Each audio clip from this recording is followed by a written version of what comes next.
Welcome back to the Constitutional Clarion. This is another update on previous videos that I've done, this time on misinformation and the Commonwealth's attempts to deal with it on online digital platforms. Last year, I set out my concerns about an exposure draft of a bill to deal with misinformation and disinformation.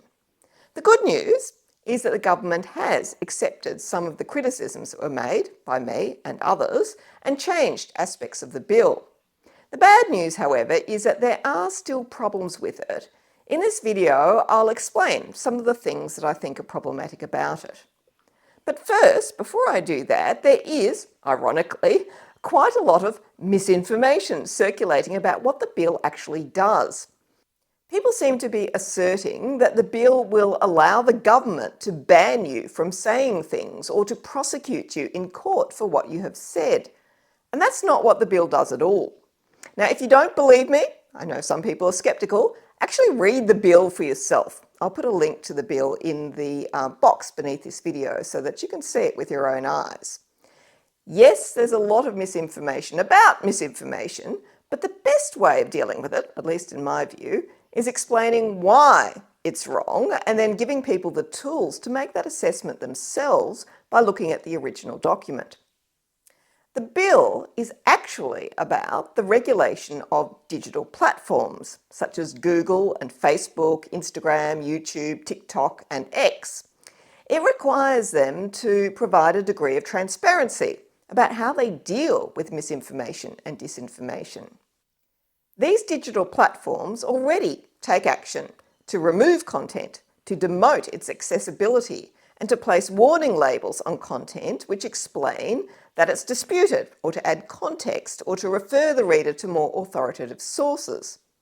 If you want to know about what is actually currently happening, you can read this in the annual transparency reports of these particular platforms that are online. These reports also contain quite fascinating information about the covert influence operations involving bots that are disrupted by the platforms. All of this, of course, is already happening regardless of whether the Commonwealth Bill passes or not. Now, the bill has been dubbed the MAD Bill, standing, as I discovered, for misinformation and disinformation, so MAD, by its online opponents.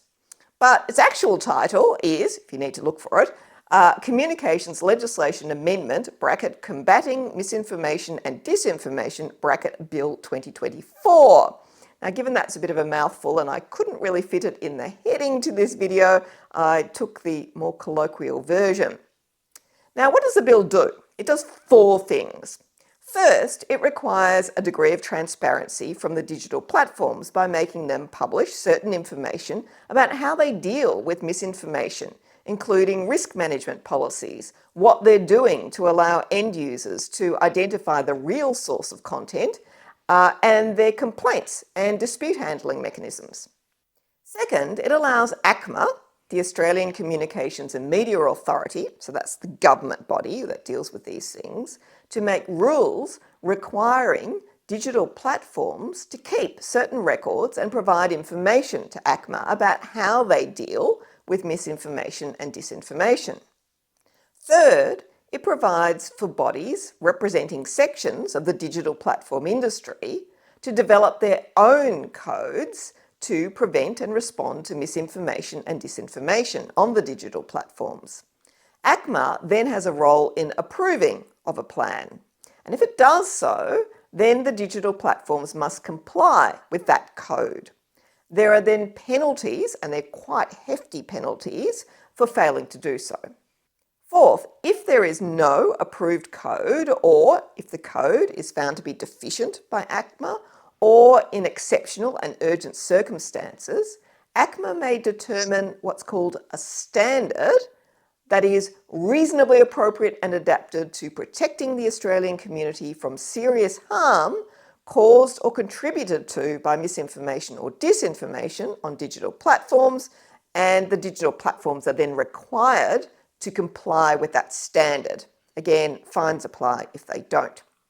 So the gist of all of that is that misinformation is dealt with at first instance by the digital platforms under agreed industry codes, but If ACMA thinks that they have failed, then it can impose its own standards upon those platforms. The big problem, however, in the bill and what's been debated recently in the Senate committee is defining what is misinformation and who decides that something is misinformation. Misinformation is defined in section 13 of the bill as content which contains information that is reasonably verifiable as false, misleading, or deceptive, which is provided on a digital service to end users in Australia and is reasonably likely to cause or contribute to serious harm. Now, we need to break down that definition into its elements. First, what does information that is reasonably verifiable as false, misleading, or deceptive actually mean? One might assume that it means things that can be clearly shown to be factually wrong, such as financial scams that falsely claim to be supported by famous people, or images that have been manipulated, or falsely claim to show particular events or places. They can be disproved and therefore verified as false or misleading. However, the explanatory memorandum to the bill, which is the government document which is published to explain what a bill means and how it's intended to operate, tells us something a bit different. It says that information here is intended to include opinions, claims, commentary, and invective. So how do you determine that an opinion is verifiably false? Is it false if the person doesn't really hold the opinion? Or is it the substance of the opinion which must be false? What about claims that are contestable?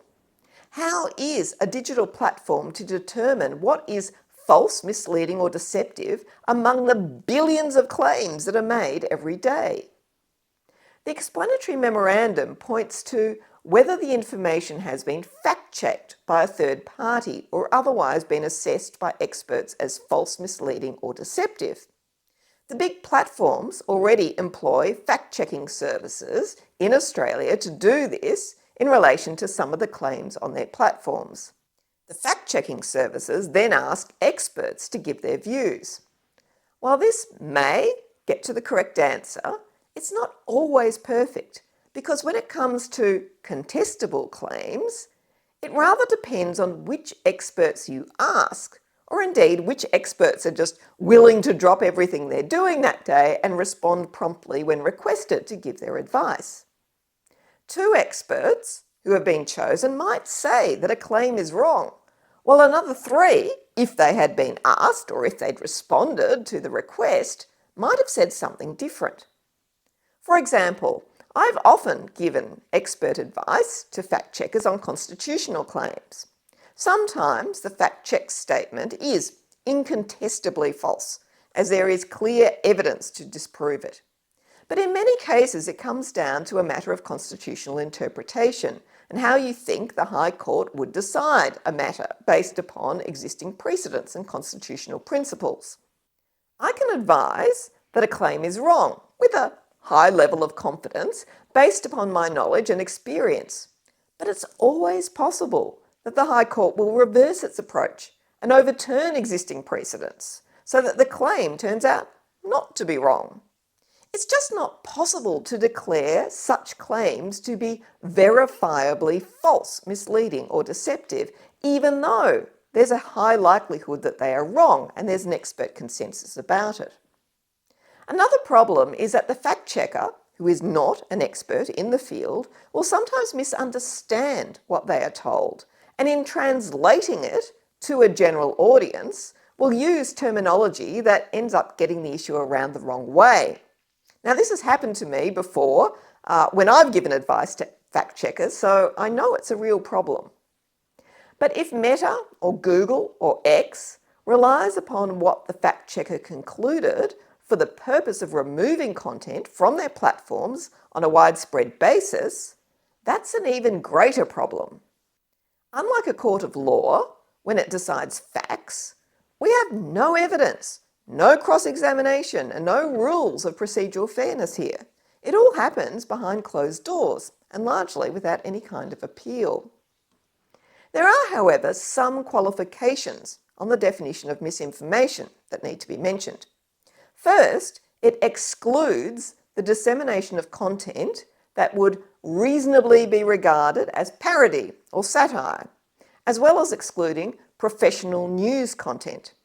It also excludes the, quote, reasonable dissemination of content for any academic, artistic, scientific, or religious purpose, unquote. So, if I write an academic paper on something, it cannot be treated as misinformation for the purposes of the bill as long as my dissemination of it is reasonable, whatever that means. But what if I do a YouTube video that explains constitutional issues that I've written about in the paper? Is the video for an academic purpose? Well, it's for public education, or it might be to warn the public about proposals in a government bill. Is this an academic purpose? I doubt it, but I don't know. And that's the problem. It's just not clear. And what is reasonable dissemination for a religious purpose?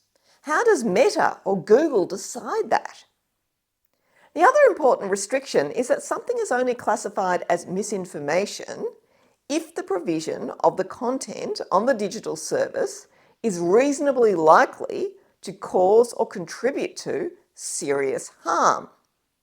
Serious harm is defined to include harm to the operation or integrity of a Commonwealth, state, territory, or local government electoral or referendum process, harm to public health, vilification of a group by reference to their race, religion, sex, or other attributes, physical harm to individuals, and also imminent harm to critical infrastructure or emergency services and to the economy. The harm must have significant and far-reaching consequences for the Australian community or a segment of it, or severe consequences for an individual. Now, this ought to limit the scope for contested claims to be classified as misinformation, as most of them would never amount to serious harm of that kind. The main political harm that's mentioned in that list is harm to the operation of the integrity of electoral or referendum processes, and that seems to be quite limited.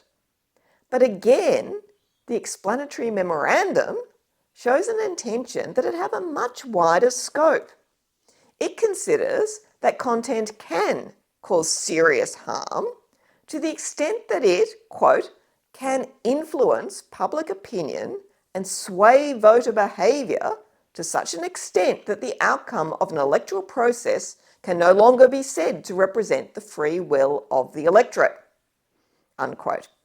Now, it gives an example from Germany where disforming news, as it describes it, of a right-leaning nature drove voters into the arms of a right-wing party. It also gives an example in Italy where exposure to what it calls fake news, quote, effectively succeeded in nudging voters towards more populist picks, unquote. Now, while I would very much prefer that candidates and political parties in elections do not spread false, misleading or deceptive content, I am certainly concerned that claims made during an election campaign which are contested could be fact-checked using advice from experts, resulting in them being declared to be false or misleading, depending upon the experts that are used, and then regarded as causing serious harm to the electoral process because they might sway voters in the way that they vote.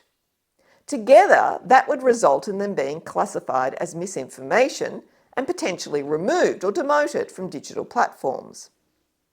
Yet ACMA, in approving the relevant industry code, can only do so if it's satisfied that the code goes no further than is reasonably necessary to provide adequate protection for the Australian community from serious harm caused by misinformation. And this is supposed to protect the constitutionally implied freedom of political communication. But whether or not it remains adequate to do so remains to be seen. Next, we have the definition of disinformation. It includes all the elements of misinformation, but it adds two alternative elements. First, it is disinformation if it involves what's called inauthentic behaviour. And that means that bots have been used to engage in coordinated action to mislead the end user about things like the identity, purpose, motive or origin of the person who's making the post, or the popularity, source or origin of the content of the post. Second, it's disinformation if there are grounds to suspect that the person disseminating the content, okay, so that's the person who's posting it, intends to deceive others. But how would a digital platform determine what a person intends? Now, this is hard enough for a court of law to determine when you've got an entire procedure and barristers and evidence to do so. Well, the explanatory memorandum says that such a suspicion about intent to deceive can be formed if the digital platform has previously found the content to be false, but the person continues to share the same content or similar content despite warnings from the platform. So, if a fact checker finds a couple of experts who say that claim A is false, and that's then sent to the platform, which then takes action about it, maybe removing it or demoting it, but the person who posted it argues that, well, it's not false, it's actually true. And they might have 10 other experts who say that it's true and agree with them. And if they then post it again, they will be treated as having put out disinformation. And this would taint the person with the implication that they're deliberately trying to deceive people, when actually they genuinely believe that it's true. All of this so far involves digital platforms deciding what is misinformation and disinformation, making those very fine distinctions about what is false, misleading or deceptive, what amounts to serious harm in any of the relevant categories, what is excluded content, and what is intended to deceive. As Google said in its submission to the Parliamentary Committee, computer systems and algorithms are poorly equipped to be able to do that. They are better, however, at identifying inauthentic content, which can, and indeed should, be disrupted and removed. But what's the role of the government and ACMA in all of this? Well, ACMA approves industry codes of conduct and monitors their implementation and effectiveness. It can give directions to a digital platform to take remedial action to ensure it complies with the code. But if there's no code, or ACMA is satisfied that the code is totally or partially deficient, it may determine a standard which the digital platforms must then comply with. ACMA can also apply a standard if it considers it to be necessary in order to provide adequate protection for the Australian community from serious harm caused or contributed to by misinformation or disinformation on the platforms, and there are, quote, exceptional and urgent circumstances, unquote, justifying the making of the standard. Again, a civil penalty, a big fine, applies if the platforms don't comply with the standards. It's really unclear, however, at least to me, what these standards are able to address. The bill says that they are standards which deal with one or more matters relating to the operation of the digital communications platform. Now that, to me, could mean anything. There seem, however, to be two restrictions. One addresses the implied freedom of political communication. Proposed section 54 says that ACMA must not determine a standard unless it is satisfied that it's reasonably appropriate and adapted to achieve the purpose of providing adequate protection for the Australian community from serious harm caused or contributed to by misinformation or disinformation on the platforms, and it goes no further than reasonably necessary to provide that protection. As the explanatory memorandum says, it broadly aligns with the High Court's test in relation to the implied freedom of political communication, but it doesn't quite replicate the test, which could be problematic. The second restriction is that proposed Section 67 says that a standard cannot require a platform to remove content from the platform or even toss an end user off the platform, except for disinformation that involves inauthentic behaviour. So the sort of things where you've got bots coordinating. So that means that ACMA cannot use these standards to require platforms to take down particular comment or to exclude users. Parliament can also provide a degree of supervision over these standards because they can be disallowed by either House of Parliament. What this means is that the bill does not permit the government, through ACMA, to order platforms to remove content that it doesn't like, other than, of course, inauthentic behaviour by bots. ACMA standards must be addressed to the operation of the platforms, not to particular content. But there are still real concerns about how this whole scheme would cause platforms to deal with misinformation and disinformation. Given the enormity of the material involved and the difficulty of getting algorithms to make really fine assessments, it would be rational for digital platforms to just remove all content on controversial issues so that they don't end up in trouble for breaching the relevant code or standard. One real possibility is therefore excessive censorship that goes beyond those requirements of the code or the standard. But the last word here may come down to one Donald J. Trump, who announced that once he was inaugurated, he would ask Congress to enact legislation that curtailed the powers of the digital platforms to restrict lawful speech.